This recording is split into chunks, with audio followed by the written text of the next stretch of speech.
이 가방 짝퉁이야. 베트남 한 시장에서 5,000원에 파는 거야. 친구의 목소리가 고급 레스토랑 룸에 울려 퍼졌습니다. 저는 그 순간 온몸이 얼어붙는 것을 느꼈어요. 제 손에 들린 가방, 아들이 외국 여행 가서 사왔다던 그 가방이 5,000원짜리 짝퉁이라니. 10명의 고등학교 동창들이 일제히 저를 바라봤습니다. 그 중에는 제 며느리의 어머니, 그러니까 제 사돈도 있었어요. 사돈은 제 맞은편에 앉아 3천만 원짜리 버킨백을 옆에 놓고 저를 비웃듯 바라봤습니다. 같은 날 같은 아들이 산 선물이었지만 하나는 3천만 원, 하나는 5천 원이었습니다. 순이야, 괜찮아? 친구들이 조심스럽게 물었지만 저는 대답할 수가 없었어요. 목이 메고 눈물이 쏟아질 것 같았거든요. 저는 화장실로 달려갔습니다. 거울 앞에서 그 가방을 바라보는데 이제야 보이더군요. 조잡한 스티칭, 비뚤어진 로고, 값싼 인조 가죽. 아들이 어미한테 이런 걸 선물로 줬다는 게 믿기지 않았습니다. 하지만 그들은 몰랐습니다.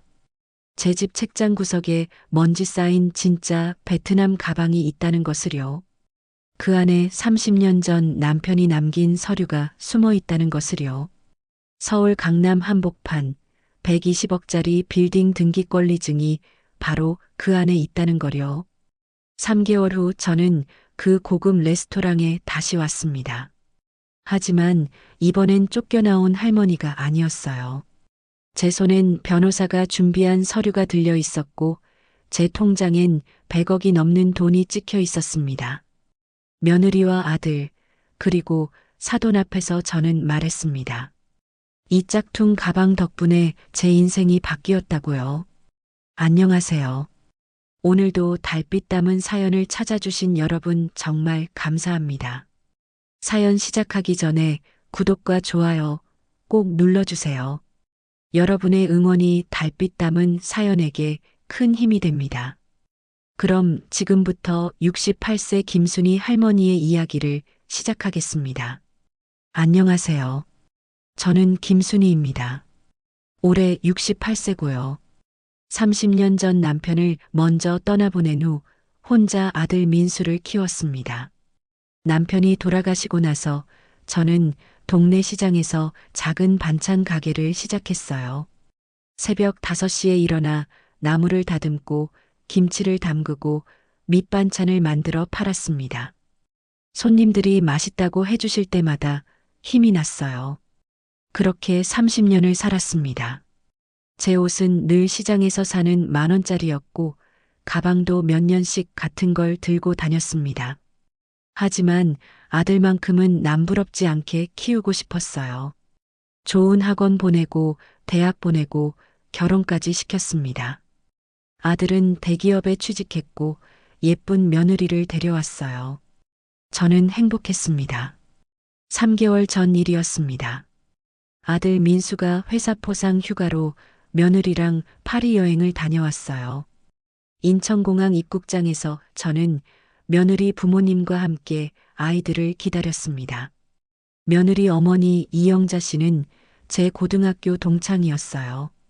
50년 전엔 같은 반에서 공부했던 친구였죠.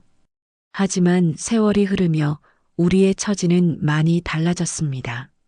영자는 사업가와 결혼해서 강남에 살았고 저는 과부가 되어 시장 반찬 장사를 했으니까요. 민수와 며느리 지연이가 카트를 끌고 나왔습니다. 민수는 먼저 장모님께 다가갔어요. 장모님 선물이에요. 민수가 환하게 웃으며 고급 쇼핑백을 건넸습니다. 에르메스라는 주황색 로고가 선명한 쇼핑백이었어요. 어머, 이게 뭐야? 영자가 놀란 표정으로 물었습니다. 지연이가 자랑스럽게 대답했어요. 엄마 버킨백이에요. 에르메스 본점에서 샀어요. 3천만 원짜리요. 세상에 우리 사위 최고야. 영자는 감격해하며 가방을 꺼내 들었습니다. 주변 사람들도 힐끔힐끔 쳐다봤어요. 그만큼 화려하고 고급스러운 가방이었습니다. 저는 조금 떨어진 곳에서 그 모습을 지켜봤습니다. 민수가 이제야 제게로 왔어요. 엄마, 이거 여행 선물이에요. 민수는 비닐 쇼핑백을 건넸습니다.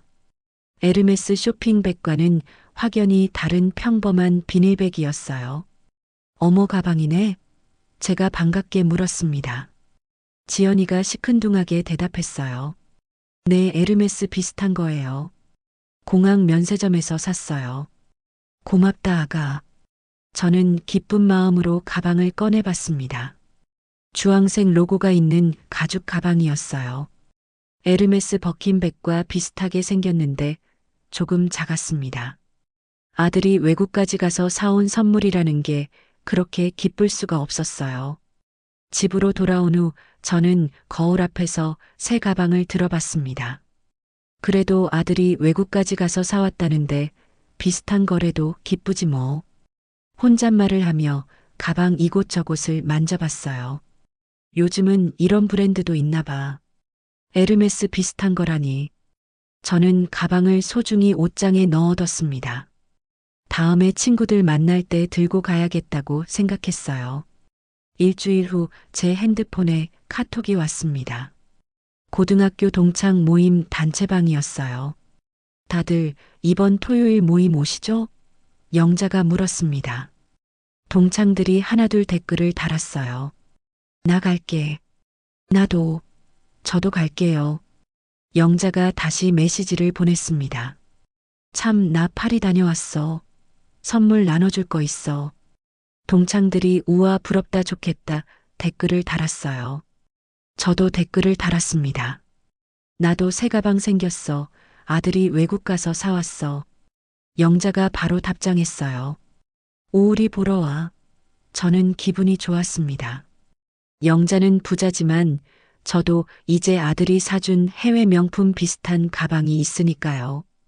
토요일이 됐습니다. 저는 새 가방을 들고 강남에 있는 고급 레스토랑으로 갔어요. 동창 모임 장소였습니다. 룸 안에는 이미 10명의 친구들이 모여 있었어요. 영자가 제일 먼저 눈에 들어왔습니다. 영자는 의자 옆에 가방을 놓고 앉아 있었어요.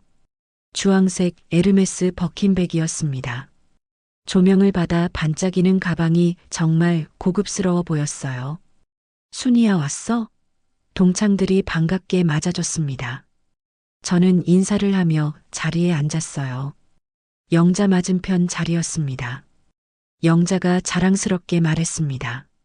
자자, 여러분, 제가 파리 다녀왔죠? 이거 보세요. 영자는 버킨백을 들어 올렸어요. 와, 진짜 버킨이야? 동창들이 감탄했습니다. 만져봐도 돼? 한 친구가 조심스럽게 물었어요. 그럼 만져봐.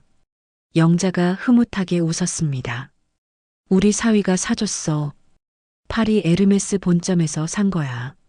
3천만 원짜리래. 세상에, 대박. 동창들이 입을 모아 부러워했습니다. 그때 한 친구가 제 가방을 봤어요. 어머, 순이야, 너도 에르메스야? 저는 쑥스럽게 웃으며 대답했습니다. 아들이 외국 가서 사왔어. 에르메스 비슷한 거래. 가방을 탁자 위에 올려놨어요. 동창들이 관심 있게 쳐다봤습니다. 영자가 제 가방을 보더니 미세하게 표정이 변했어요. 하지만 저는 그때 그 의미를 몰랐습니다. 식사가 시작됐습니다. 동창들은 영자의 버킨백 이야기로 떠들썩했어요. 영자야, 정말 좋겠다. 우리 사위는 명절 때 상품권이나 주는데. 영자가 만족스럽게 웃었습니다. 우리 사위가 효자야. 그때 한 친구가 제 가방을 집어들었어요. 명품 감정사로 일하는 최은이였습니다. 순이야, 나 이거 좀 봐도 돼? 은희가 조심스럽게 물었습니다. 응, 봐봐. 저는 흔쾌히 대답했어요. 아들이 사준 가방이니 자랑하고 싶었거든요. 은희가 가방을 이리저리 살폈습니다. 로고를 보고 지퍼를 열고 안쪽을 들여다봤어요. 가죽을 만져보고 스티칭을 확인했습니다. 그러더니 눈썹을 찌푸렸어요. 은희야, 왜 그래? 옆에 앉은 친구가 물었습니다. 은희가 난처한 표정으로 저를 쳐다봤어요. 순이야, 미안한데. 은희의 목소리가 떨렸습니다. 이거 짝퉁이야. 방안이 조용해졌습니다. 네. 제가 어리둥절하게 되물었어요. 이거 베트남 한 시장에서 5,000원에 파는 거야. 은희가 미안한 표정으로 말했습니다. 에르메스 로고도 삐뚤어졌고 스티칭이 엉망이야. 가죽도 인조 가죽이고. 은희는 가방 곳곳을 가리키며 설명했어요. 여기 봐. 실밥이 튀어나왔고 로고 H자가 비뚤어졌어. 진품은 이렇게 안 나와. 동창들이 웅성거리기 시작했습니다. 헐, 진짜? 어떻게 그걸 몰라? 저는 얼굴이 하얗게 변하는 걸 느꼈어요. 아니, 우리 아들이. 제 목소리가 떨렸습니다. 은희가 핸드폰을 꺼내더니 제 가방을 찍었어요. 미안해, 순이야. 근데 내가 감정사라 확실해. 이거 5,000원에서 10,000원 사이야. 베트남 한시장 짝퉁 맞아. 영자가 제 맞은편에서 냉소적으로 웃었습니다. 어머, 순이 아들이 어머니한테 짝퉁을 사줬어? 영자의 목소리에 비웃음이 섞여 있었어요. 옆에 앉은 친구가 영자를 말렸습니다. 영자야, 그래도. 하지만 영자는 계속 말했어요. 차라리 아무것도 안 사주는 게 나았지. 어머니를 이렇게 망신시키면 어떡해.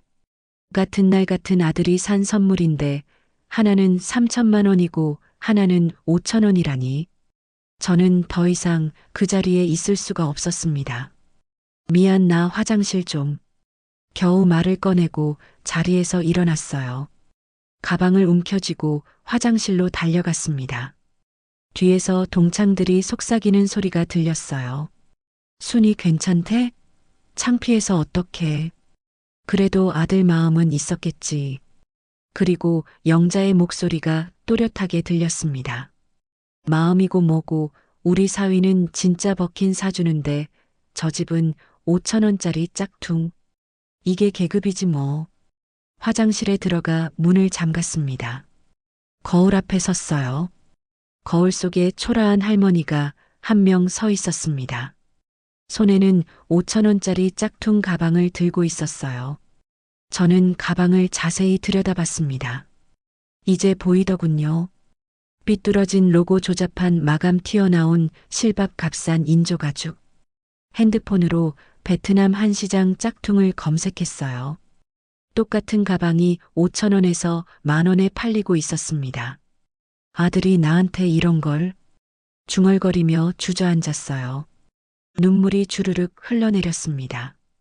30년을 아들만 보고 살았는데 아들은 어미한테 5,000원짜리 짝퉁을 선물로 줬습니다.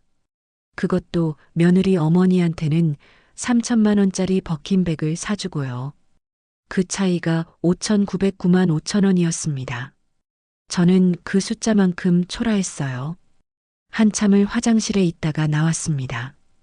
동창들이 조심스럽게 저를 쳐다봤어요. 저는 가방을 가슴에 안고 말했습니다. 나 먼저 갈게. 몸이 좀 안 좋아서. 동창들이 괜찮냐고 물었지만 저는 대답하지 않았어요. 영자는 여전히 버킨백을 옆에 두고 앉아 있었습니다. 저와 눈이 마주쳤지만 영자는 고개를 돌렸어요. 레스토랑을 나와 지하철을 탔습니다. 집으로 가는 내내 가방을 내려다봤어요. 짝퉁, 이게 나한테 어울리는 거였구나. 혼잣말을 했습니다. 집에 도착해 가방을 쓰레기통에 버리려다가 멈췄어요. 아니야, 이건 증거야. 아들이 나한테 뭘 했는지 증거야. 가방을 다시 집어들고 핸드폰으로 사진을 찍었습니다. 로고 스티칭 안쪽까지 구석구석 찍었어요. 그러다 문득 떠올랐습니다. 진짜 베트남 가방 말이에요. 30년 전 남편이 베트남 출장 갔을 때 사온 가죽 가방이 책장 구석에 있었어요. 저는 책장을 뒤지기 시작했습니다. 먼지 쌓인 상자를 꺼냈어요. 낡은 가죽 가방이 나왔습니다. 남편 생각에 한참을 울다가 가방을 열었어요. 가방 안쪽에 지퍼 주머니가 있었습니다. 여보가 여기다 중요한 거 넣으래. 중얼거리며 지퍼를 열었어요. 낡은 봉투가 나왔습니다. 봉투 겉면에 남편의 글씨가 적혀 있었어요. 순이 절대 버리지 말 것. 우리 노후 자금. 손이 떨렸습니다. 봉투를 열었어요. 서류가 한 장 나왔습니다. 부동산 등기권리증이었습니다. 서울시 강남구 역삼동이라고 적혀 있었어요. 여보가 산 건물 아직 있었구나. 혼잣말을 했습니다. 30년 전 남편이 어렵게 장만한 작은 건물이었어요. 당시에 역삼동 구석에 있는 낡은 2층 건물이었습니다. 남편은 언젠가 대박 날 거라고 했었죠. 하지만 남편이 돌아가시고 저는 그 서류를 까맣게 잊고 살았습니다. 내일 아침 구청에 가봐야겠다. 중얼거리며 서류를 꼭 쥐었어요. 혹시 이 건물이 얼마나 됐을까? 기대는 하지 않았습니다. 30년 전 건물이 얼마나 되겠어요. 하지만 확인은 해봐야 했습니다. 침대에 누워 천장을 바라봤어요. 오늘 하루가 꿈 같았습니다. 아침엔 설렜다가 낮엔 망신당했어요. 그리고 밤에는 30년 전 비밀을 발견했습니다. 여보, 내일 당신 건물 확인하러 가볼게요. 남편 사진을 향해 말했습니다. 당신이 대박 난다고 했잖아요. 정말 대박 났을까요? 눈을 감았어요. 내일이면 알 수 있을 것 같았습니다. 그리고 저는 몰랐습니다. 그 건물이 제 인생을 완전히 바꿔놓을 120억짜리 대박이라는 것을요. 다음 날 아침 7시에 눈을 떴습니다. 어젯밤 설렘과 불안으로 잠을 설쳤어요. 짝퉁 가방 사건의 수치심이 아직 가슴에 남아 있었지만 한편으로는 기대가 됐습니다. 남편이 남긴 건물이 지금은 어떻게 됐을까? 씻고 옷을 입었어요. 거울을 보니 평소처럼 수수한 차림이었습니다. 시장에서 산 10,000원짜리 블라우스에 낡은 가디건을 걸쳤어요. 그리고 30년 된 베트남 가죽 가방을 들었습니다. 진짜 가방을 들고 나서니 마음이 조금 편해졌어요. 가방 안에 등기권리증을 넣었습니다. 손이 떨렸어요. 현관문을 나서는데 핸드폰이 울렸습니다. 아들 민수였어요. 받지 않았습니다. 어제 짝퉁 가방 일로 전화했을 때 민수는 미안하다고만 했거든요. 진짜 사과가 아니라 들킨 것에 대한 변명이었습니다. 문자가 왔어요. 엄마 전화 좀 받아요. 집 담보대출건 생각해 보셨어요? 집 이야기였습니다. 역시나 그것뿐이더군요.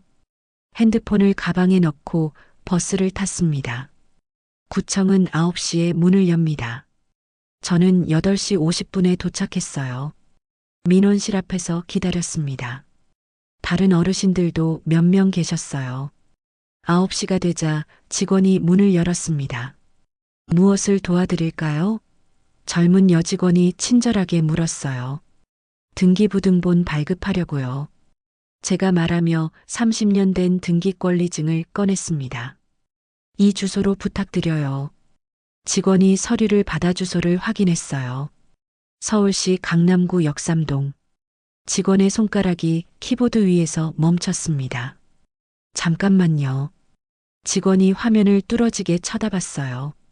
그러더니 옆 직원을 불렀습니다. 저기요. 이거 좀 봐주세요. 두 직원이 화면을 보며 수군거렸어요. 저는 불안해졌습니다. 뭔가 문제가 있나? 혹시 건물이 사라진 건 아닐까? 세금을 못 내서 압류된 건 아닐까? 온갖 생각이 머릿속을 스쳤어요. 과장님, 이리 좀 오세요. 젊은 직원이 안쪽에 있던 과장을 불렀습니다. 50대 남자 과장이 나왔어요. 무슨 일인가? 과장이 물었습니다. 이 주소 좀 보세요. 직원이 화면을 가리켰어요. 과장이 화면을 보더니 눈이 커졌습니다. 어르신 본인 명예 맞으세요? 과장이 제게 물었어요. 네, 제 이름으로 되어 있을 거예요. 제가 대답했습니다. 신분증 좀 보여주시겠어요? 과장의 목소리가 조심스러웠어요. 신분증을 꺼내 보여줬습니다. 김순희. 과장이 신분증과 화면을 번갈아 봤어요. 맞네요. 과장이 중얼거렸습니다. 주변 직원들이 하나둘 모여들었어요. 무슨 일이지? 저는 점점 더 불안해졌습니다. 혹시 무슨 문제라도 있나요? 제가 떨리는 목소리로 물었어요. 과장이 저를 빤히 쳐다봤습니다. 어르신 이거 아세요? 과장의 목소리가 떨렸어요. 이 건물이 지금 강남역 바로 앞이에요. 네. 저는 어리둥절했습니다. 강남역요? 30년 전에는 역삼동 구석이었는데요. 과장이 고개를 끄덕였어요. 그때는 그랬죠. 근데 지금은 강남역 2번 출구 앞이에요. 역세권 중에 역세권이죠. 제 심장이 빠르게 뛰기 시작했습니다. 그럼 이 건물이 얼마나 되나요?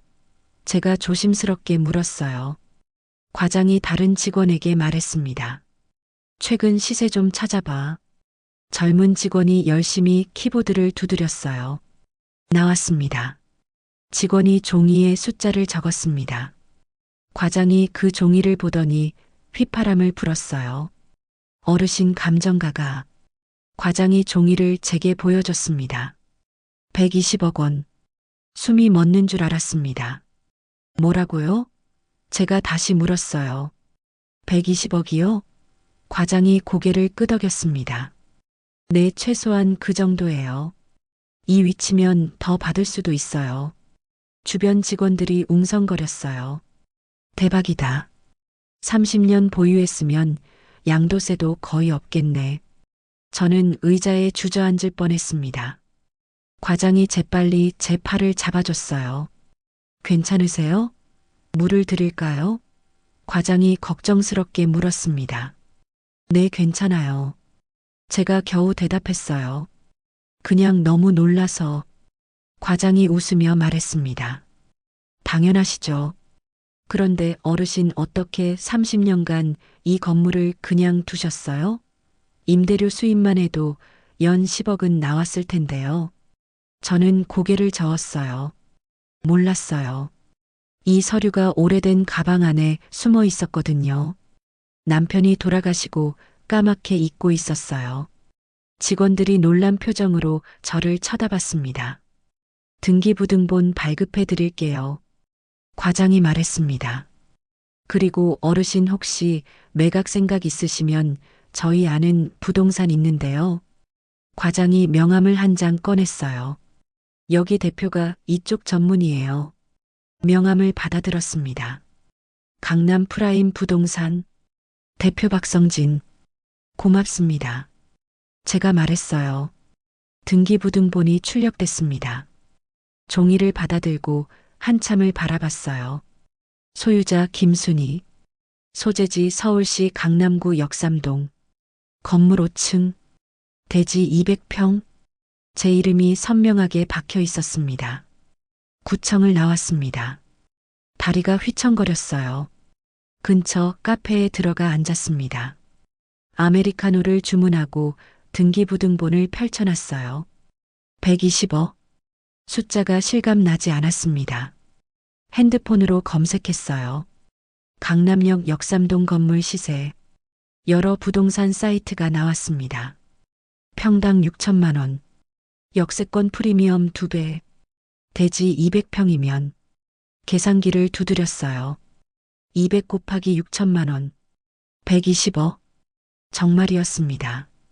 손이 떨렸어요. 커피를 한 모금 마셨습니다. 뜨거운 커피가 목을 타고 내려갔어요.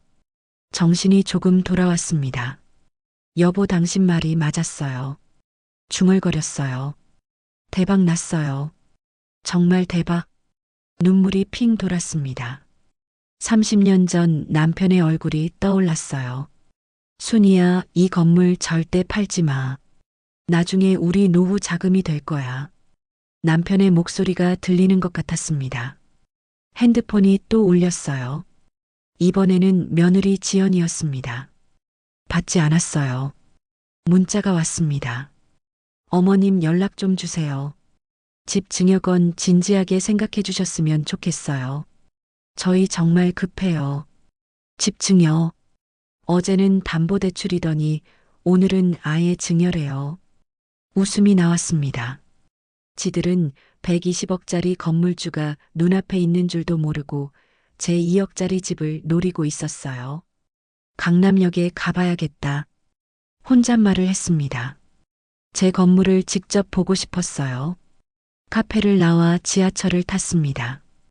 강남역은 20분 거리였어요. 지하철 안에서도 등기부등본을 계속 들여다봤습니다. 이게 꿈은 아니겠지. 볼을 꼬집어 봤어요. 아팠습니다. 꿈이 아니었어요. 강남역에 도착했습니다. 2번 출구로 나왔어요. 사람들로 북적였습니다. 젊은이들이 바쁘게 지나다녔어요. 고급 상점들이 줄지어 있었습니다. 역삼동 주소를 보며 걸었어요. 200m쯤 걸었을까? 건물이 보였습니다. 5층짜리 상가 건물이었어요. 깔끔한 외관에 유리창이 반짝였습니다. 1층에는 유명 프랜차이즈 카페가 있었어요. 2층은 성형외과, 3층부터 5층은 학원이었습니다. 건물 옆에 현수막이 붙어 있었어요. 이 건물 매각 의향 있으시면 연락 주세요. 강남 프라임 부동산. 아까 과장님이 준 명함이 생각났습니다. 건물 앞에 한참 서 있었어요. 제 건물이라는 게 믿기지 않았습니다. 30년 전 남편이 샀던 낡은 2층 건물이 이렇게 변했다니. 1층 카페에 들어갔습니다. 어서 오세요. 젊은 직원이 밝게 인사했어요.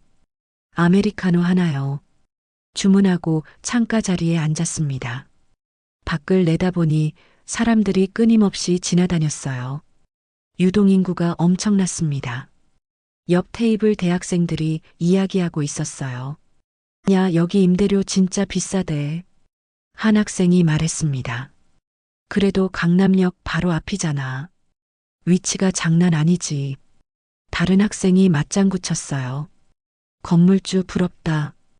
평생 놀고 먹겠네. 세 번째 학생이 한숨 쉬며 말했습니다. 저는 커피를 마시며 미소 지었어요. 그 건물주가 바로 접니다. 전속으로 웃으며 말했어요. 카페를 나와 건물을 한 바퀴 돌았어요. 뒤쪽에도 주차장이 있었습니다. 깨끗하게 관리되고 있었어요. 누가 관리하는 걸까? 문득 궁금해졌습니다. 30년간 제가 모르는 사이에 누군가 이 건물을 관리했을 거예요. 나중에 알아봐야겠다. 메모했습니다.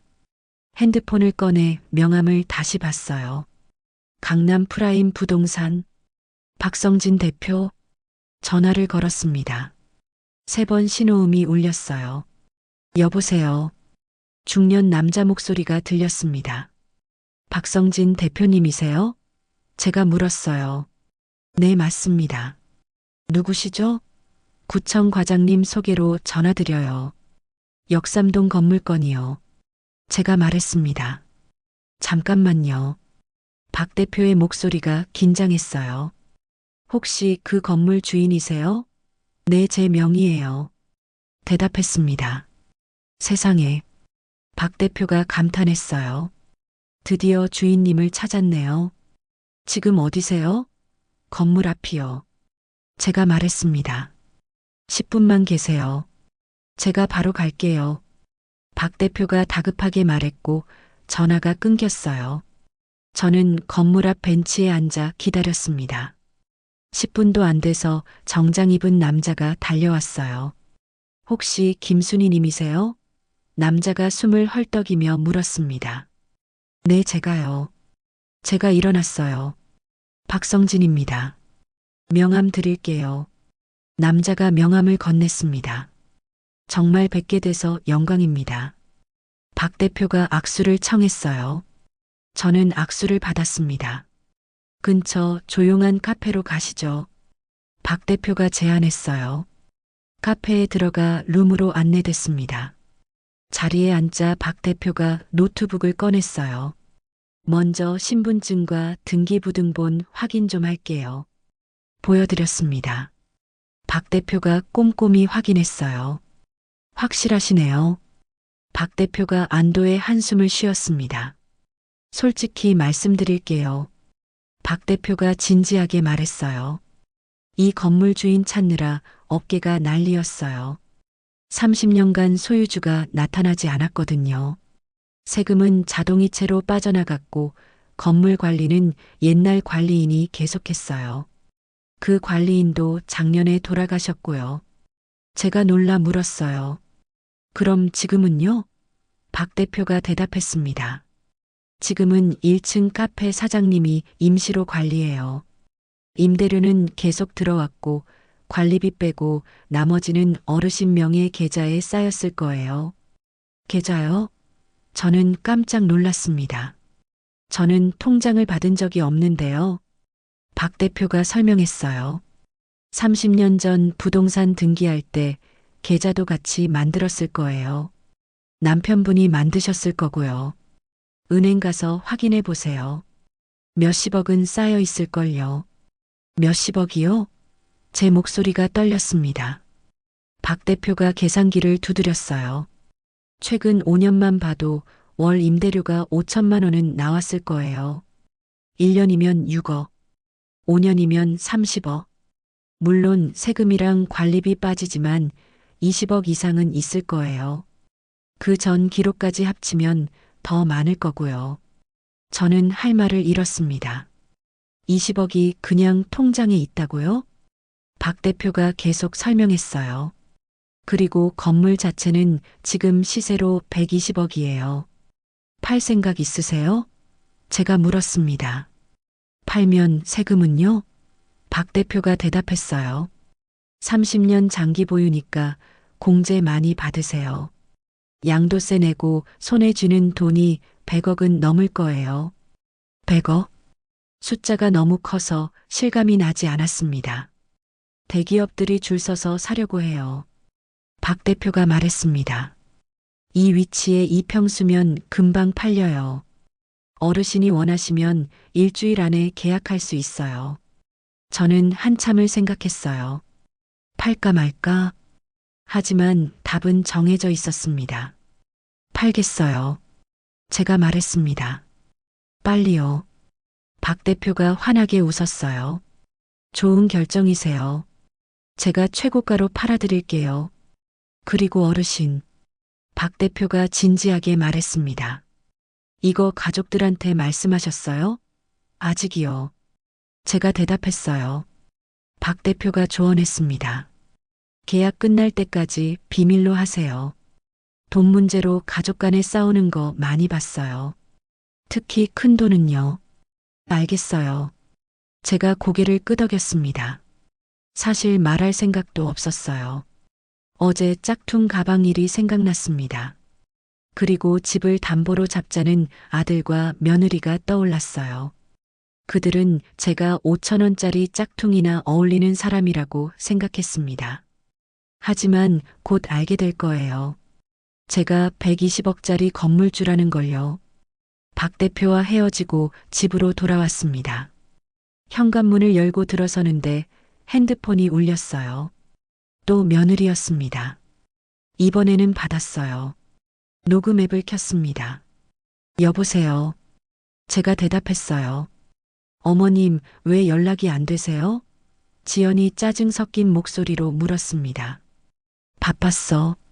제가 짧게 답했어요. 어머님, 저희 진짜 급해요. 지연이 말했습니다. 집 증여 서류 준비해 놨어요. 내일 구청 같이 가요. 저는 차갑게 웃었습니다. 지연아, 나 생각해 볼 시간 좀 줘.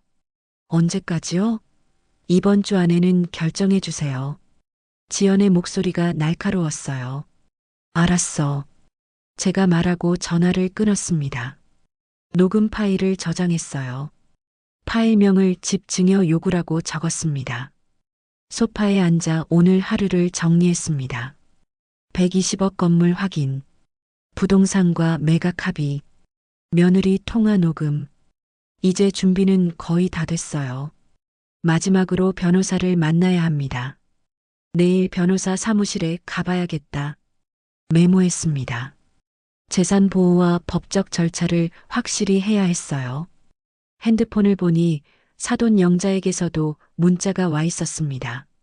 순이야, 어제는 미안했어. 그래도 내 아들 마음은 이해해줘. 요즘 젊은이들 힘들잖아. 미안하긴. 중얼거렸어요.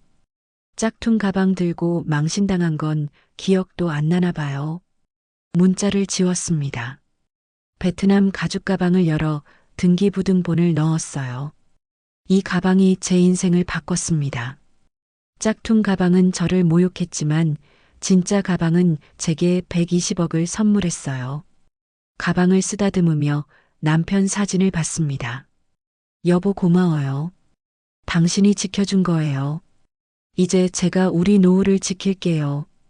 눈을 감았습니다. 내일이면 변호사를 만나고 모든 준비가 끝날 거예요. 그리고 그들에게 진실을 보여줄 날도 곧 올 거예요. 120억짜리 진실을요. 다음 날 아침 일찍 일어났습니다. 오늘은 변호사를 만나는 날이에요. 인터넷으로 검색했어요.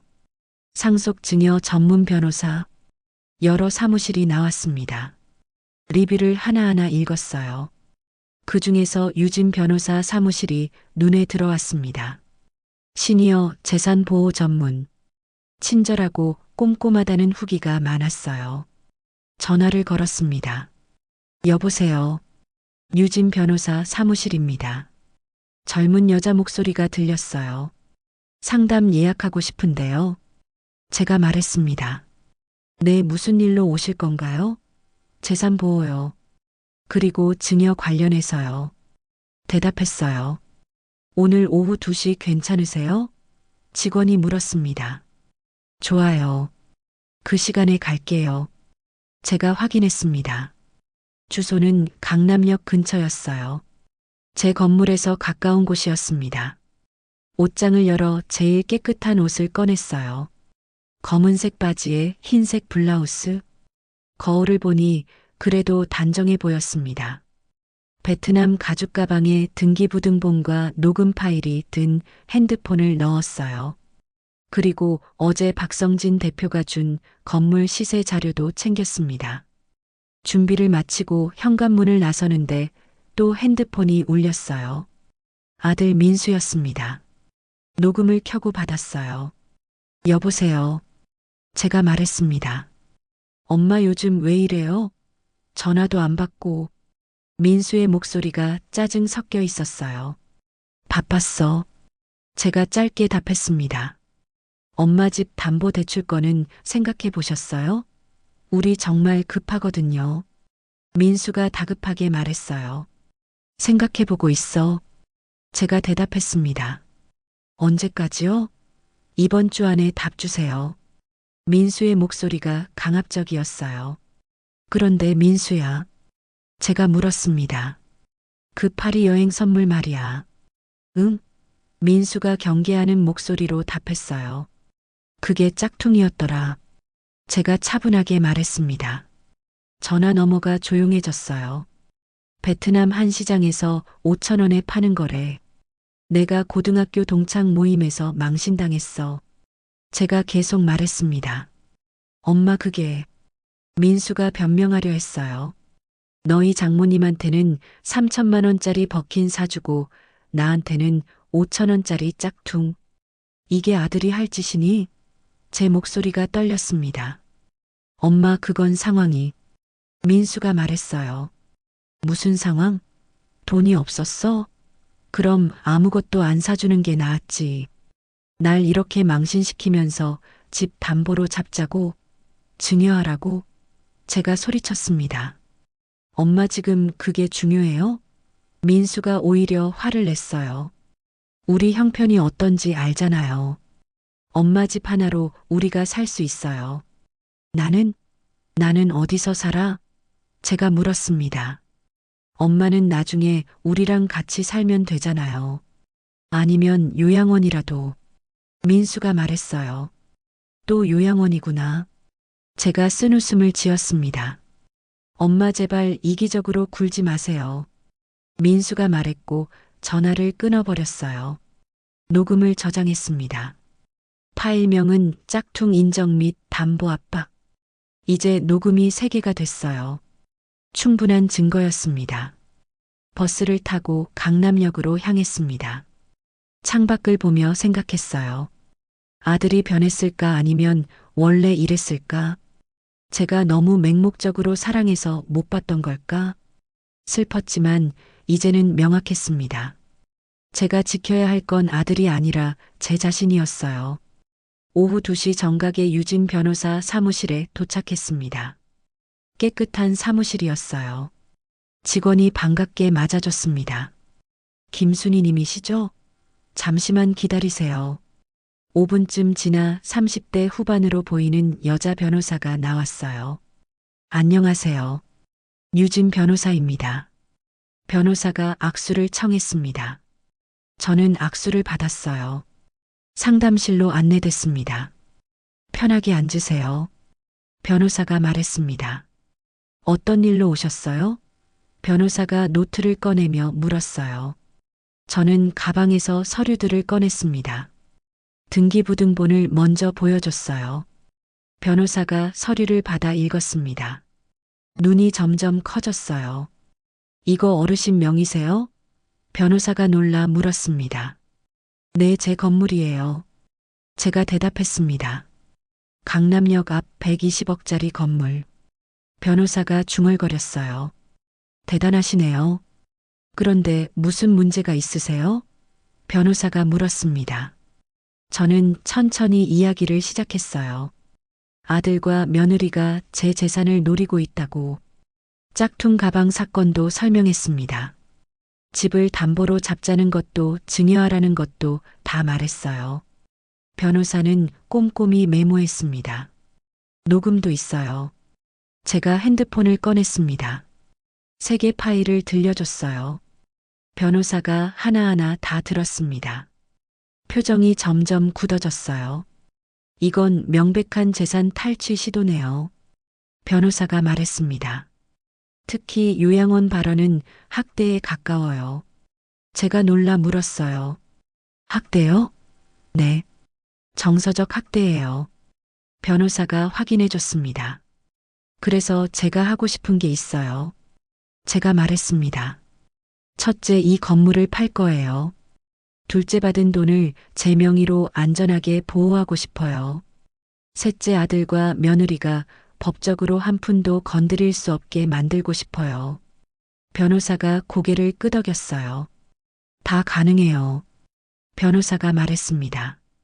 먼저 건물 매각은 어르신 권리예요. 변호사가 설명했습니다. 생전 재산 처분은 본인 마음대로 할 수 있어요. 그럼 아들이 나중에 유류분 청구 못해요? 제가 물었습니다. 할 수는 있어요. 변호사가 대답했습니다. 하지만 유류분은 사망 후 상속 재산에만 적용돼요. 어르신이 살아계실 때 쓰신 돈은 해당 안 돼요. 그럼 제가 이 돈으로 뭘 하든 상관없다는 거죠? 제가 확인했습니다. 네, 맞아요. 변호사가 말했습니다. 여행 가셔도 되고, 집 사셔도 되고, 기부하셔도 돼요. 전부 어르신 권리예요. 가슴이 뻥 뚫리는 것 같았어요. 그럼 제가 다 써버려도 되는 거네요. 제가 웃으며 말했습니다. 물론이죠. 변호사도 웃었어요. 하지만 조심하실 게 있어요. 변호사가 진지하게 말했습니다. 가족들이 어르신 판단 능력을 문제 삼을 수 있어요. 치매나 정신질환이 있다고 주장하면서요. 그래서 제가 권해드리는 건 정신과 진단서 받으시는 거예요. 판단 능력에 문제 없다는 걸 증명하는 거죠. 알겠어요. 제가 고개를 끄덕였습니다. 그리고 또 하나. 변호사가 말했습니다. 공증을 받으세요. 건물 매각 계약서도 공증받고 재산 사용에 대한 본인 의사도 공증받으세요. 나중에 분쟁 생겨도 이기실 수 있어요. 꼭 그렇게 할게요. 제가 말했습니다. 그리고 어르신. 변호사가 조심스럽게 물었어요. 마지막으로 그들을 만나실 계획 있으세요? 네, 있어요. 제가 단호하게 대답했습니다. 모든 게 끝나고 나서 직접 말할 거예요. 제가 뭘 했는지. 변호사가 미소 지었습니다. 그럼 제가 그 자리에 동행할게요. 증인도 되고 법적 보호도 해드릴게요. 고맙습니다. 제가 진심으로 감사했어요. 변호사와 악수하고 사무실을 나왔습니다. 마음이 한결 가벼워졌어요. 이제 법적으로 완벽하게 준비됐습니다. 아무도 제 재산을 건드릴 수 없어요. 일주일이 지났습니다. 박성진 대표에게서 전화가 왔어요. 어르신, 좋은 소식이에요. 대표의 목소리가 들떠 있었습니다. 대기업에서 125억에 사겠대요. 제가 놀라 물었어요. 120억보다 더요? 내 위치가 위치다 보니 경쟁 입찰이 됐어요. 대표가 설명했습니다. 125억이면 세금 빼고 105억 정도 손에 쥐세요. 105억. 숨이 막혔습니다. 계약은 언제 해요? 제가 물었어요. 내일 가능하세요? 대표가 물었습니다. 가능해요. 제가 확인했습니다. 그럼 내일 오전 10시에 제 사무실로 오세요. 공증인도 모시고 있을게요. 대표가 말했습니다. 알겠습니다. 전화를 끊고 변호사에게 연락했어요. 내일 계약이래요. 같이 가주실 수 있어요? 물론이죠. 변호사가 흔쾌히 답했습니다. 제가 모든 서류 검토해 드릴게요. 그날 밤 잠이 오지 않았습니다. 내일이면 105억이 제 통장에 들어와요. 평생 상상도 못한 돈이었습니다. 설렘보다는 묘한 감정이 들었어요. 남편에게 고마웠고 동시에 슬펐습니다. 여보가 살아있었으면 이 기쁨을 함께 나눴을 텐데. 다음 날 아침 일찍 일어났습니다. 제일 좋은 옷을 입었어요. 베트남 가죽 가방을 들었습니다. 이 가방이 105억을 지켜준 거예요. 부동산 사무실에 도착하니 변호사가 먼저 와 있었습니다. 준비되셨어요? 변호사가 물었어요. 네, 준비됐어요. 제가 대답했습니다. 회의실에는 박성진 대표와 대기업 담당자 그리고 공증인이 앉아 있었어요. 계약서가 준비돼 있었습니다. 변호사가 계약서를 한 장 한 장 꼼꼼히 읽었어요. 30분쯤 걸렸습니다. 문제 없어요. 변호사가 고개를 끄덕였습니다. 저는 계약서에 서명했어요. 도장을 찍었습니다. 대기업 담당자도 서명했어요. 공증인이 확인 도장을 찍었습니다. 계약 완료됐습니다. 박 대표가 축하한다며 악수를 청했어요. 일주일 후 잔금 들어오면 연락드릴게요. 125억에서 양도세 약 18억 빼면 107억 정도 입금될 거예요. 대표가 설명했습니다. 107억. 더 늘었어요. 감사합니다. 제가 진심으로 말했습니다. 부동산을 나왔습니다. 변호사가 말했어요. 축하드려요. 이제 어르신 마음대로 사실 수 있어요. 고맙습니다. 제가 말했습니다. 이제 마지막 단계만 남았어요. 네, 그들을 만나는 거죠. 변호사가 알고 있었습니다. 일주일 후에요. 제가 말했습니다. 그때 같이 가주세요. 물론이죠. 변호사가 약속했습니다. 집으로 돌아오는 길에 며느리에게서 전화가 왔어요. 받지 않았습니다. 문자가 연달아 왔어요. 어머님, 대체 왜 이러세요? 연락도 안 되고. 저희 진짜 급하다니까요. 이번 주 안에 결정 안 하시면 저희가 직접 찾아갈 거예요. 읽고 지웠습니다. 마음이 흔들리지 않았어요. 집에 도착하니 초인종이 울렸습니다. 누구세요? 물었어요. 엄마, 나야. 민수 목소리였습니다. 문을 열었어요. 민수가 지연이랑 같이 왔더군요. 왜 연락을 안 받아요? 민수가 짜증스럽게 물었습니다. 바빴어. 제가 대답했어요. 거실로 들어온 지연이 주변을 둘러봤어요. 혹시 뭔가 찾는 것 같았습니다. 앉아. 제가 말했습니다. 둘이 소파에 앉았어요. 어머님 집 증여 서류 가져왔어요. 지연이 가방에서 서류를 꺼냈습니다. 여기 서명만 하시면 돼요. 서류를 제 앞에 놓았어요. 저는 서류를 보지도 않았습니다. 지연아, 제가 차분하게 말했어요. 나 그거 안 할 거야. 네. 지연의 얼굴이 굳었습니다. 내 집은 내가 지킬 거야. 너희한테 줄 생각 없어. 제가 단호하게 말했습니다. 엄마 무슨 소리예요? 민수가 놀라 물었습니다. 30년을 너만 보고 살았어. 제가 말했습니다. 내가 대학 갈 때도 결혼할 때도 내가 가진 거 다 줬지. 그런데 나한테 돌아온 건 뭐였니? 5,000원짜리 짝퉁 가방이었어. 그리고 집 내놓으라는 협박이었어. 엄마 그건 민수가 변명하려 했어요. 이제 됐어. 제가 말을 끊었습니다. 나도 내 인생 살 거야. 내 집은 내가 지키고 내 노후는 내가 준비할 거야. 너희는 너희끼리 잘 살아. 어머님 정신이 온전하세요? 지연이 비웃듯 말했습니다. 혹시 치매 오신 거 아니에요? 갑자기 왜 이러세요? 치매? 제가 웃었습니다. 걱정 마. 나 멀쩡해. 병원에서 진단서도 받았어. 가방에서 정신과 진단서를 꺼내 보여줬어요. 판단 능력 정상.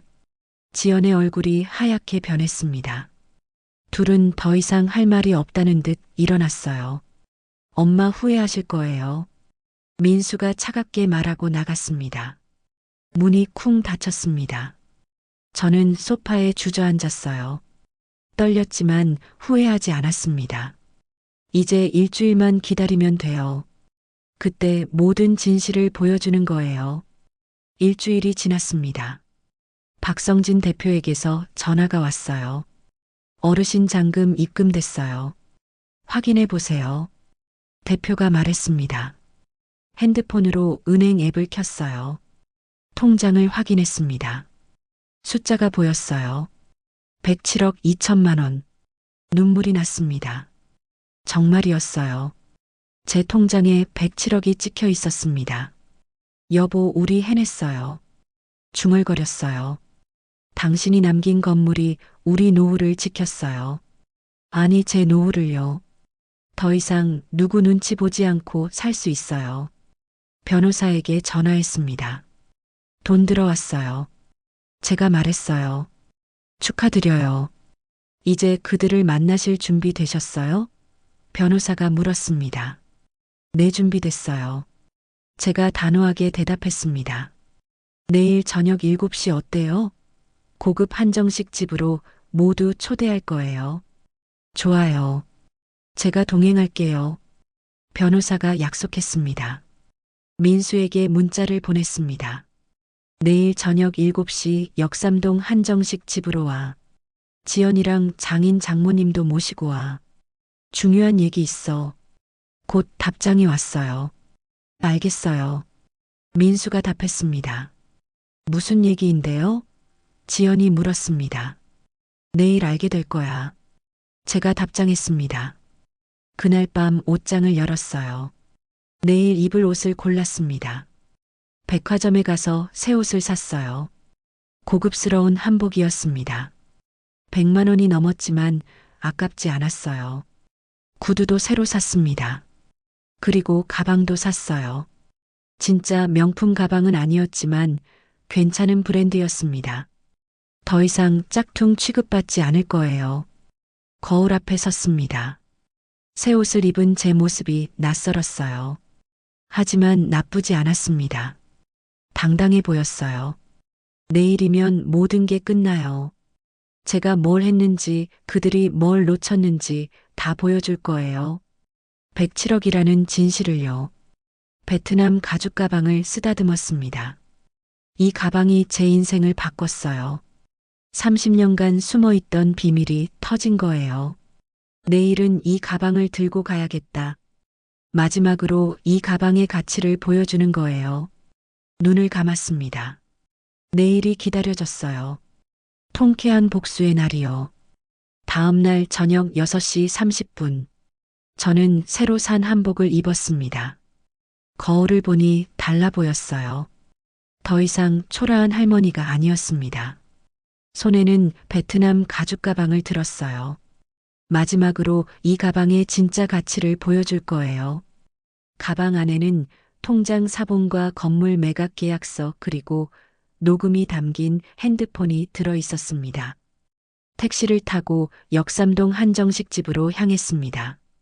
제가 예약한 곳은 룸이 있는 고급스러운 곳이었어요.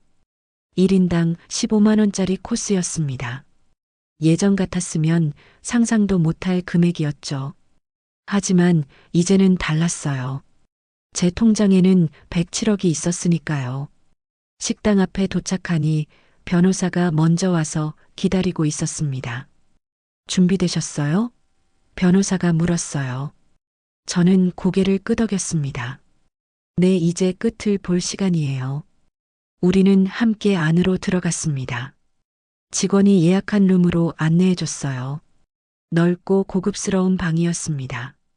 한옥 스타일의 인테리어에 은은한 조명이 분위기를 만들었어요. 테이블은 8명이 앉을 수 있는 크기였습니다. 저는 상석에 앉았습니다. 변호사는 제 옆자리에 앉았어요. 오늘은 제가 주인이에요. 더 이상 구석에 쫓겨나 앉는 사람이 아니었습니다. 7시가 되자 문이 열렸어요. 민수가 먼저 들어왔습니다. 그 뒤로 며느리 지연이 따라 들어왔어요. 그리고 사돈 부부가 들어왔습니다. 장모 이영자가 저를 보더니 눈썹을 치켜 올렸어요. 어머 순이야. 오랜만이네. 영자가 어색하게 웃으며 인사했습니다. 짝퉁 가방 사건 이후 처음 보는 거였어요. 응, 오랜만이야. 저는 담담하게 대답했습니다. 민수가 방 안을 둘러보며 물었어요. 엄마, 이 사람은 누구예요? 제 옆에 앉은 변호사를 가리켰습니다. 제 변호사님이야. 오늘 증인으로 모셨어. 제가 대답했습니다. 변호사요?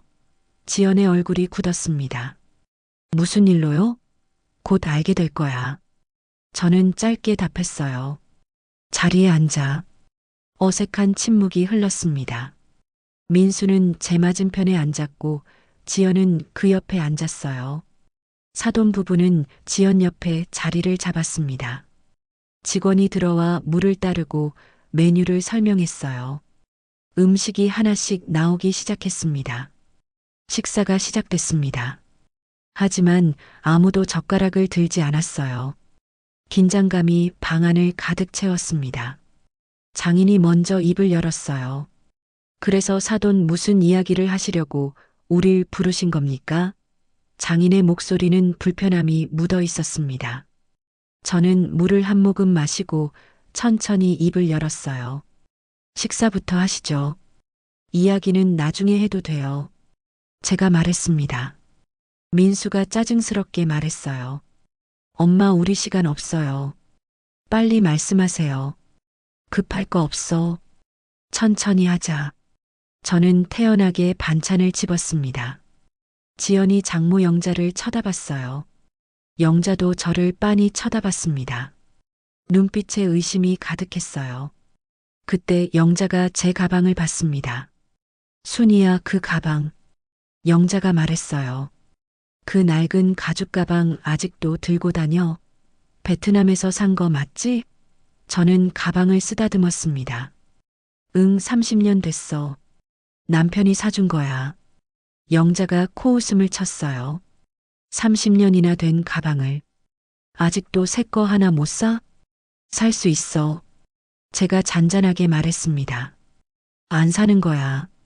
이 가방이 소중하거든. 영자가 지연을 보며 속삭였어요. 역시 저러니까 아들이 짝퉁을 사주지. 하지만 저는 들었습니다. 일부러 들리게 한 거였어요. 제 표정은 변하지 않았습니다. 곧 알게 될 테니까요. 이 가방의 진짜 가치를요. 식사가 반쯤 진행됐습니다. 민수가 참지 못하고 물었어요. 엄마 대체 무슨 이야기예요? 집 증여 결정하신 거예요? 저는 젓가락을 내려놓았습니다. 이제 때가 된 것 같았어요. 그래, 이제 얘기하자. 제가 말했습니다. 변호사가 가방에서 서류를 꺼냈어요. 먼저 말할 게 있어. 저는 천천히 말하기 시작했습니다. 지난 3주 동안 내가 뭘 했는지 궁금하지? 민수가 불안한 표정으로 저를 쳐다봤어요. 저는 계속 말했습니다. 나 건물 하나 팔았어. 방안이 조용해졌어요. 건물이요? 지연이 되물었습니다. 무슨 건물이요? 강남역 앞 건물. 제가 대답했습니다. 영자가 웃음을 터뜨렸어요. 순이야, 무슨 소리야? 너 건물이 어디 있어? 영자의 목소리에 비웃음이 섞여 있었습니다. 있어. 30년 전에 남편이 사둔 거야. 제가 말했습니다. 변호사가 등기부등본 사본을 테이블 위에 놓았어요. 서울시 강남구 역삼동. 대지 200평. 건물 5층. 소유자 김순희. 민수가 서류를 집어들었습니다. 눈이 점점 커졌어요. 이게 정말 엄마 거예요? 민수의 목소리가 떨렸습니다. 그랬어. 과거형이야. 제가 강조했습니다. 3주 전에 팔았거든. 팔았다고요? 지연이 소리쳤습니다. 얼마예요? 저는 잠시 침묵했습니다. 그들을 한 명씩 쳐다봤어요. 민수, 지연, 영자, 장인. 모두 숨을 죽이고 제 입만 바라봤습니다. 125억에 팔았어. 제가 말했습니다. 세금 빼고 손에 쥔 돈이 107억이야. 방안이 폭탄 맞은 것처럼 조용해졌습니다. 107억이요? 민수가 어이없다는 표정으로 되물었습니다. 응, 107억? 제가 확인해 줬어요. 변호사가 통장 사본을 꺼내 테이블에 놓았습니다. 잔액 107억 2천만 원. 숫자가 선명하게 찍혀 있었어요. 거짓말이에요. 지연이 소리쳤습니다. 어머님이 그런 돈이 있을 리 없어요. 저는 차분하게 가방을 열었습니다. 베트남 가죽 가방 안쪽 지퍼 주머니를 보여줬어요. 30년 전에 남편이 여기 서류를 넣어뒀어. 이 가방 안에. 제가 설명했습니다. 너희가 비웃던 이 낡은 가방 안에 107억이 숨어 있었던 거야. 영자의 얼굴이 하얗게 변했습니다. 그럼 그때 동창 모임에 영자가 떨리는 목소리로 말했어요. 응, 짝퉁 가방 사건 있던 날. 제가 말했습니다. 그날 집에 와서 이 가방을 열어봤어. 그리고 서류를 찾았지. 영자의 입이 떡 벌어졌어요. 그날 내가 날 비웃었잖아. 짝퉁이라고. 시장 바구니 같다고. 제 목소리가 차가워졌습니다. 하지만 그게 끝이 아니야. 제가 계속 말했습니다. 핸드폰을 꺼냈어요. 녹음도 있어. 민수가 얼굴이 굳었습니다. 무슨 녹음이요? 너희가 날 어떻게 대했는지. 제가 말했습니다. 집 담보 잡자던 것, 증여하라던 것, 요양원 보내자던 것. 다 녹음했어. 첫 번째 파일을 재생했습니다. 민수의 목소리가 흘러나왔어요. 엄마 집으로 대출받으면 금방인데요. 엄마는 집에서 사시면 되잖아요. 담보만 잡히는 거지집 빼앗기는 거 아니에요. 민수의 얼굴이 빨개졌습니다. 두 번째 파일을 재생했어요. 지연의 목소리였습니다. 어머님 집을 저희한테 증여해 주시면 안 될까요? 어차피 나중에 민수한테 갈 거 아니에요? 지연이 입술을 깨물었습니다. 세 번째 파일을 재생했습니다. 영자의 목소리가 나왔어요. 사돈 솔직히 말씀드릴게요. 이 나이에 혼자 사시기도 힘드시잖아요. 미리 정리하시고 요양원 들어가시면 서로 편하죠. 영자가 의자에서 몸을 움츠렸습니다. 저는 핸드폰을 내려놓았어요. 이게 너희가 날 대한 방식이야. 제가 말했습니다. 짝퉁 가방 사주고 집 빼앗으려 하고 요양원 보내려고. 저는 한 명씩 쳐다봤어요. 근데 말이야. 제가 미소 지었습니다. 너희가 모르는 게 하나 있어. 나 이제 107억 가진 사람이야. 더 이상 너희 눈치 볼 필요 없어. 변호사가 입을 열었습니다. 법적으로 말씀드리겠습니다. 변호사의 목소리가 방 안에 울렸어요. 김순희님은 생전 재산 처분을 하셨습니다. 이는 완전히 합법이에요. 유류분 청구도 불가능합니다. 생전 처분은 상속 재산이 아니니까요. 민수가 벌떡 일어났습니다. 그럼 우린 한 푼도 못 받는다고요? 법적으로는 그렇습니다. 변호사가 단호하게 말했습니다. 그리고 어르신은 정신과 진단서도 받으셨어요. 판단 능력에 문제 없다는 걸 증명하셨죠. 모든 절차에 공증도 받았고요. 지연이 소리쳤어요. 이건 부당해요. 아들인데 하나도 안 준다고요? 변호사가 차갑게 대답했습니다. 부당한 건 어르신을 학대하신 겁니다. 녹음 들으셨죠? 이건 정서적 학대에 해당합니다.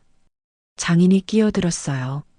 그래도 혈육인데 이럴 수 있습니까? 저는 장인을 똑바로 봤습니다. 혈육이요? 제가 되물었어요. 혈육이 어미한테 짝퉁 선물하나요? 혈육이 집 빼앗으려 하나요? 혈육이 요양원 보내자고 하나요?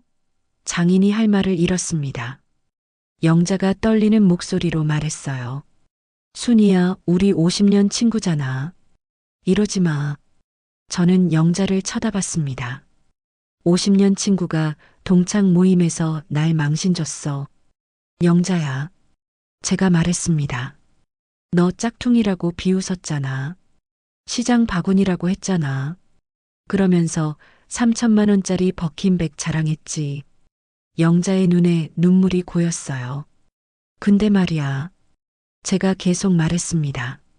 그 버킨백이랑 내 건물이랑 비교하면 어떨까? 3천만 원이랑 107억. 영자야, 이게 진짜 계급이야. 내가 그때 한 말 기억나? 이게 계급이지 뭐. 제가 영자의 말을 그대로 따라했어요. 영자가 고개를 떨궜습니다. 민수가 무릎을 꿇었습니다. 엄마 잘못했어요. 제발 용서해 주세요. 민수의 목소리가 떨렸어요. 저는 차갑게 쳐다봤습니다. 용서? 제가 되물었어요. 내가 진짜 미안해서 그러니? 아니면 107억이 아까워서? 민수가 대답하지 못했습니다. 솔직히 말해봐. 제가 말했습니다. 내가 만약 돈 없는 늙은 할머니였으면 지금 이렇게 무릎 꿇었을까? 민수의 침묵이 답이었습니다. 지연이 울먹이며 말했어요. 어머님, 저희가 잘못했어요. 앞으로 잘할게요. 저는 고개를 저었어요.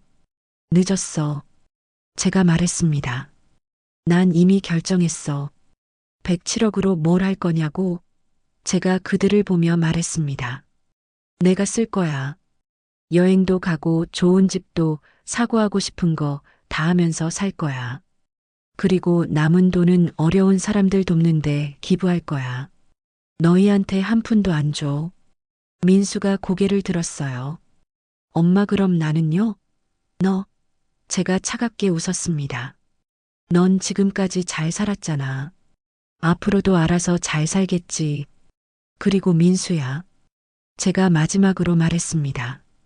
너 나한테 준 그 짝퉁 가방 기억하지? 5천 원짜리. 민수가 고개를 끄덕였어요. 그거 내 효도 값이야. 평생 엄마한테 한 효도가 고작 5천 원이었어. 그러니까 엄마도 내게 줄 건 없어. 저는 자리에서 일어났습니다. 변호사도 함께 일어났어요. 이상입니다. 변호사가 서류를 정리하며 말했습니다.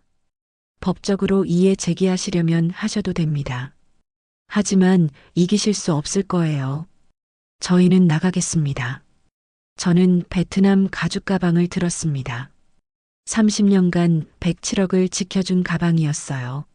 문을 열고 나가려는데 영자가 불렀어요. 순이야. 저는 돌아보지 않았습니다. 그냥 걸어 나갔어요. 뒤에서 지연의 울음소리가 들렸습니다. 민수의 한숨소리도 들렸어요. 하지만 제 발걸음은 멈추지 않았습니다. 식당을 나와 밤 공기를 마셨어요. 시원했습니다. 잘하셨어요. 변호사가 말했습니다. 이제 어르신 인생 사세요. 고맙습니다. 제가 진심으로 말했어요. 덕분에 용기 낼 수 있었어요. 택시를 잡았습니다. 집으로 가는 길에 창밖을 봤어요. 서울의 야경이 아름다웠습니다. 이 도시 어딘가에 제 107억이 있었어요. 그리고 이제 그 돈으로 제 인생을 살 거예요. 집에 도착해 한복을 벗었습니다. 편한 옷으로 갈아입고 소파에 앉았어요. 베트남 가죽 가방을 무릎에 올려놓고 쓰다듬었습니다. 고마워. 혼잣말을 했어요. 내가 날 지켜줬어. 핸드폰이 울렸습니다. 민수였어요. 받지 않았습니다. 문자가 왔어요. 엄마 제발. 지웠습니다. 더 이상 흔들리지 않았어요. 거울을 봤습니다. 68세 할머니가 서 있었어요. 하지만 더 이상 초라하지 않았습니다. 107억을 가진 당당한 여자였어요. 짝퉁 가방이 날 모욕했지만 진짜 가방이 날 구했어. 중얼거렸어요. 이제 시작이야. 내 인생이. 눈을 감았습니다. 내일부터 뭘 할까? 생각만 해도 설렜어요. 107억짜리 자유가 기다리고 있었어요. 그날 이후 6개월이 흘렀습니다. 제 인생은 완전히 달라졌어요. 아침 8시에 눈을 떴습니다. 더 이상 새벽 5시에 일어나지 않았어요. 시장에 나갈 필요가 없었으니까요. 창문을 열자 한강뷰가 펼쳐졌습니다. 제가 산 새 아파트였어요. 한강변 30평짜리 아파트. 12억을 주고 샀습니다. 예전 같았으면 상상도 못할 집이었죠. 거실로 나가니 깨끗하고 넓었어요. 명품 가구는 아니었지만 제 취향대로 꾸몄습니다. 소파에 앉아 커피를 마시며 한강을 바라봤어요. 요트들이 지나가고 조깅하는 사람들이 보였습니다. 평화로웠어요. 핸드폰을 확인했습니다. 민수에게서 온 문자는 차단했어요. 지연도 차단했습니다. 더 이상 그들의 목소리를 들을 필요가 없었어요. 대신 새로운 연락처가 많이 생겼습니다. 복지관 친구들, 봉사단체 사람들, 여행 동호회 멤버들. 오늘은 복지관에서 요리 수업이 있는 날이었어요. 옷장을 열어 깔끔한 옷을 골랐습니다. 더 이상 시장에서 산 10,000원짜리가 아니었어요. 백화점에서 산 괜찮은 브랜드였습니다.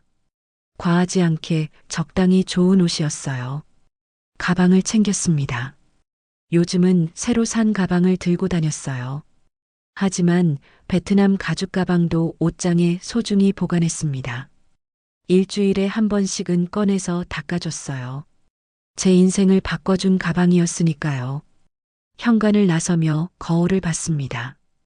68세 할머니가 아니라 당당한 여자가 서 있었어요. 복지관에 도착했습니다. 로비에서 친구들이 반갑게 맞아줬어요. 순희 씨 왔어요? 김할머니가 환하게 웃으며 말했습니다. 응 왔어. 제가 웃으며 답했어요. 오늘 뭐 만들어요? 이 할머니가 물었습니다. 오늘은 이탈리아 요리래. 파스타. 제가 대답했습니다. 어머 멋지다. 친구들이 좋아했어요. 요리 교실에 들어갔습니다. 10명 정도의 시니어들이 모여 있었어요. 선생님이 친절하게 가르쳐 줬습니다. 파스타 면을 삶고 소스를 만들었어요. 옆에서 박할머니가 물었습니다. 순희 씨는 요즘 참 행복해 보여요. 무슨 좋은 일 있어요? 저는 미소 지었습니다. 응, 내 인생을 되찾았어. 박할머니가 고개를 끄덕였어요. 보기 좋아요. 요즘 화나시더라. 수업이 끝나고 다 같이 만든 파스타를 먹었습니다. 맛있었어요. 식사 후 복지관 라운지에 모였습니다. 커피를 마시며 수다를 떨었어요. 김할머니가 물었습니다. 순희 씨 다음 주 제주도 여행 가시죠? 당연하지. 제가 대답했습니다. 벌써 기대돼. 이제 여행도 자주 다녔어요. 지난달엔 일본에 다녀왔습니다. 다음 달엔 유럽 여행을 계획했어요. 107억이 있으니 돈 걱정은 없었습니다. 오후에는 무료 급식소에서 봉사활동을 했습니다. 일주일에 2번씩 나갔어요. 어르신들께 식사를 나눠드리고 말벗이 되어드렸습니다. 한 할아버지가 제 손을 잡으며 말씀하셨어요. 고맙습니다. 덕분에 따뜻한 밥 먹었어요. 아니에요. 제가 더 감사하죠. 제가 진심으로 말했습니다. 예전에 저도 힘들었거든요. 이제 나눌 수 있어서 행복해요. 저녁에 집으로 돌아왔습니다. 우편함을 확인했어요. 기부단체에서 온 감사 편지가 있었습니다. 지난달에 10억을 기부했거든요. 아동복지재단에 5억, 독거노인 지원센터에 5억. 편지를 읽으니 뿌듯했어요. 제 돈이 누군가에게 도움이 되고 있었습니다. 복지관 친구 이할머니에게서 연락이 왔습니다. 순희 씨 큰일 났어요. 급한 목소리였어요. 무슨 일인데? 제가 물었습니다. 우리 동네에 순희 씨 아들 부부가 이사 왔어요.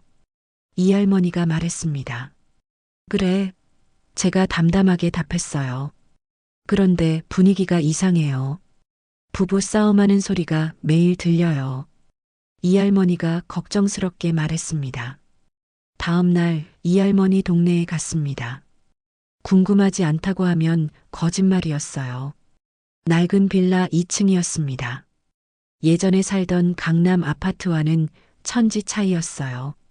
멀리서 지켜봤습니다. 지연이 빨래를 널고 있었어요. 예전의 화려한 모습은 없었습니다. 머리는 산발이었고 옷도 허름했어요. 민수가 계단을 올라왔습니다. 어깨가 축 처져 있었어요. 왜 이렇게 늦어? 지연의 날카로운 목소리가 들렸습니다. 알바 끝나고 왔어. 민수가 지친 목소리로 답했어요. 알바? 당신 대기업 다니지 않아? 지연이 소리쳤습니다. 잘렸다고 했잖아. 빚 때문에. 민수의 목소리가 떨렸어요. 전부 당신 어머니 때문이야. 지연이 울먹였습니다. 만약 그 돈만 받았어도 우린 이러지 않았을 거야.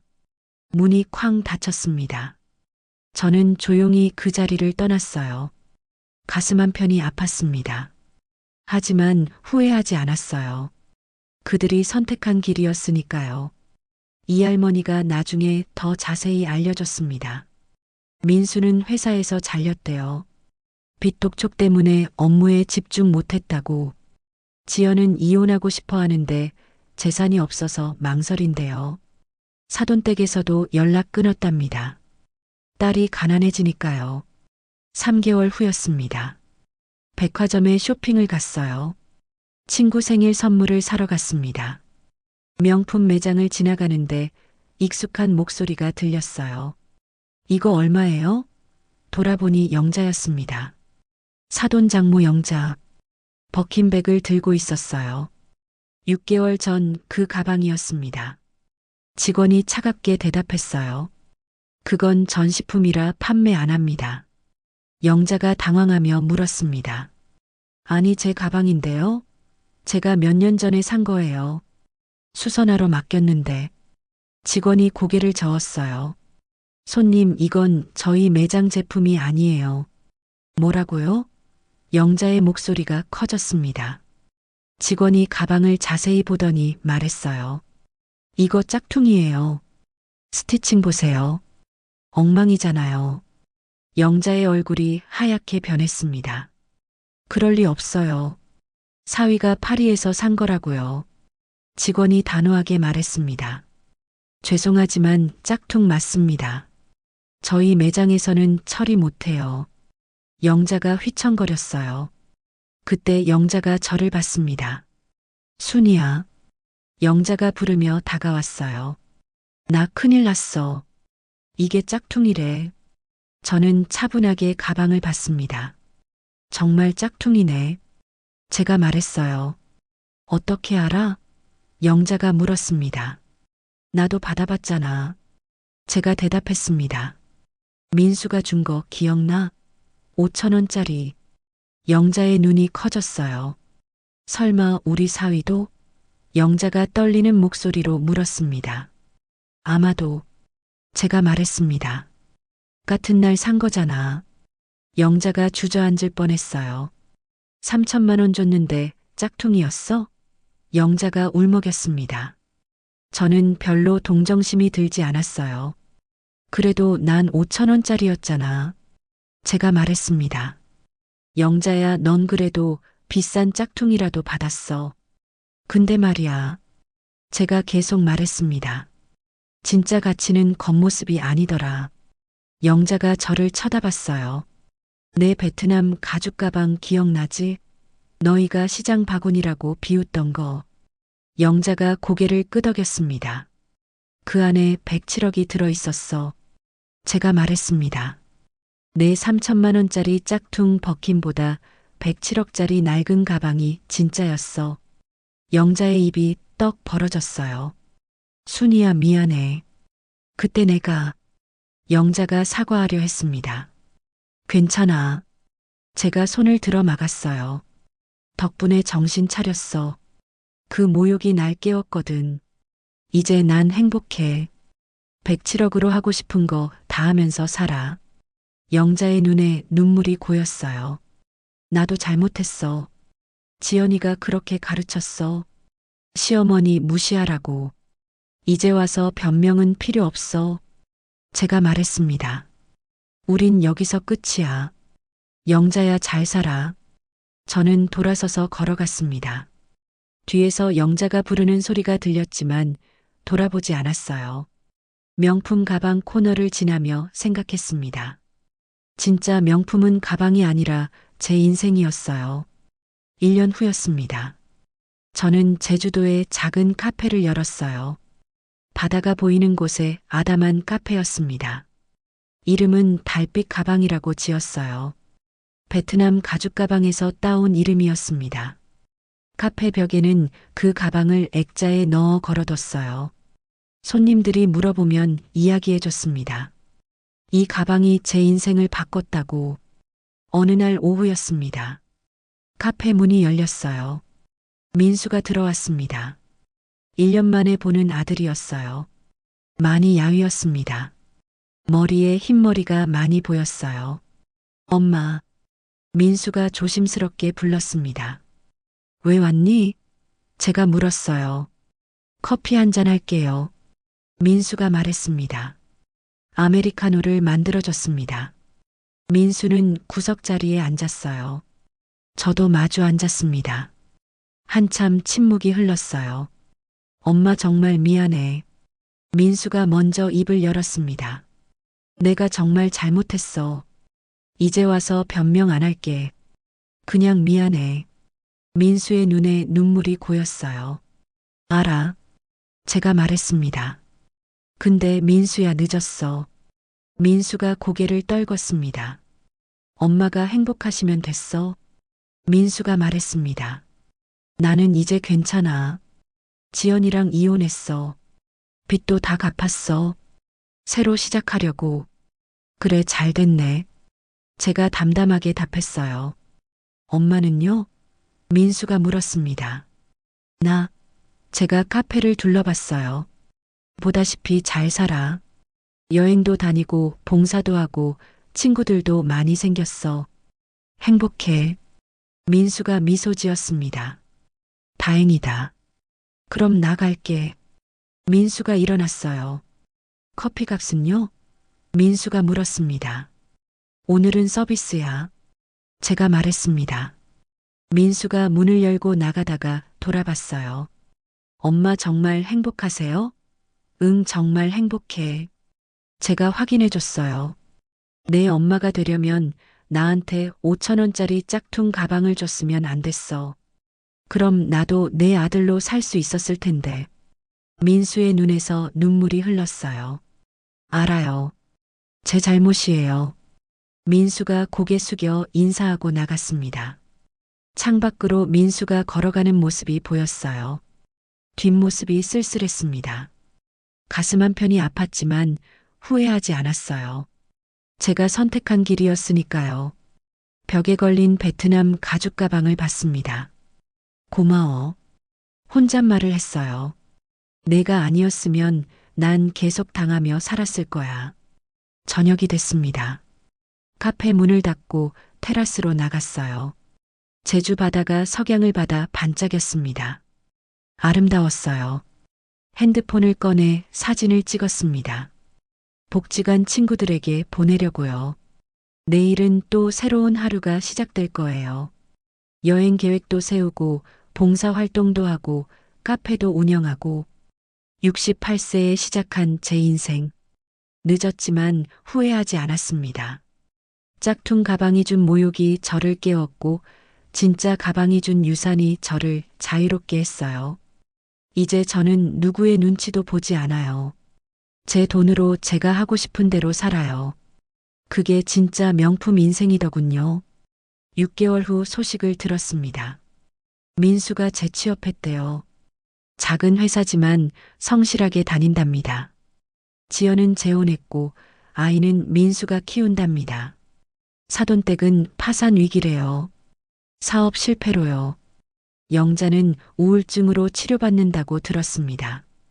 그들의 소식을 들어도 더 이상 마음이 흔들리지 않았어요. 저는 제 일상에 충실했습니다. 오늘도 카페를 열고 손님을 맞았어요. 벽에 걸린 베트남 가죽 가방을 보며 생각했습니다. 인생의 진짜 가치는 겉모습이 아니라 안에 있는 것. 사람들이 비웃던 낡은 가방 안에 107억이 숨어 있었던 것처럼 초라해 보이는 삶 속에도 빛나는 가치가 있다는 것.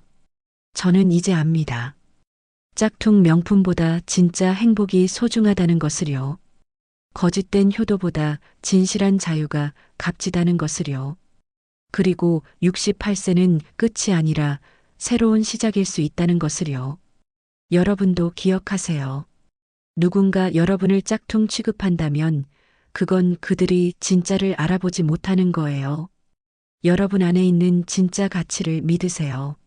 나이는 숫자일 뿐입니다. 언제든 여러분만의 107억을 찾을 수 있어요. 베트남 가방이든 잊고 있던 통장이든 아니면 여러분 자신이든요. 여기까지가 68세 김순희 할머니의 이야기였습니다. 친정엔 3천만 원짜리 버킨백을 사주고 시어머니에게는 5천 원짜리 짝퉁 가방을 선물했던 아들. 하지만 그 짝퉁 가방 덕분에 할머니는 30년간 잊고 있던 107억짜리 건물을 발견하셨죠. 인생의 역전은 이렇게 찾아오는 것 같습니다. 오늘 이야기가 여러분의 마음에 작은 위로가 되었기를 바랍니다. 혹시 지금 힘드신 분이 계시다면 기억하세요. 여러분 안에도 아직 발견하지 못한 보물이 숨어 있을 수 있다는 것을요. 그리고 언제든 새로운 시작을 할 수 있다는 것을요. 달빛 담은 사연을 시청해 주셔서 진심으로 감사드립니다. 구독과 좋아요는 저희에게 큰 힘이 됩니다. 댓글로 여러분의 생각도 들려주세요. 오늘도 건강하시고 행복한 하루 보내시길 바랍니다. 다음 이야기로 또 찾아뵙겠습니다. 감사합니다.